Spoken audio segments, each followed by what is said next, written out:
Following his arrival for the tripartite conference, President Truman reviews the veteran 2nd Armored Division. Accompanied by Secretary of State Burns, Mr. Truman rides down the Avus Autobahn to Berlin, where men, tanks, and vehicles are lined up for the presidential inspection. On 18th July, the President and Mr. Burns are guests of Premier Stalin and Russian Foreign Commissar Molotov at Soviet headquarters. Premier Stalin acknowledges a request for photographs below the balcony, and the group proceeds to the garden of the villa.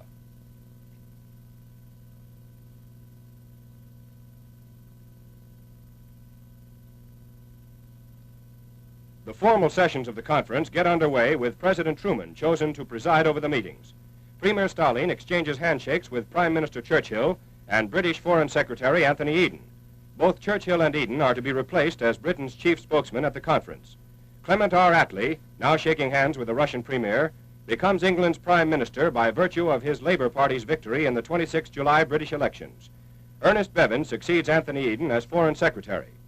After daily sessions for 8 days, the conference recessed until the election results became known. Between sessions, President Truman talks with Generals Dwight D. Eisenhower and Omar N. Bradley. Fleet Admiral William D. Leahy is also present at the President's Potsdam White House.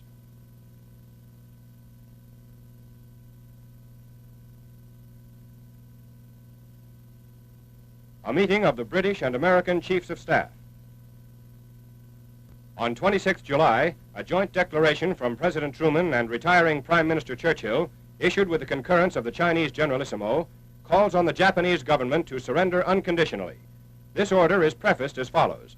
The prodigious land, sea, and air forces of the United States, the British Empire, and of China, many times reinforced by their armies and air fleets from the West, are poised to strike the final blows upon Japan.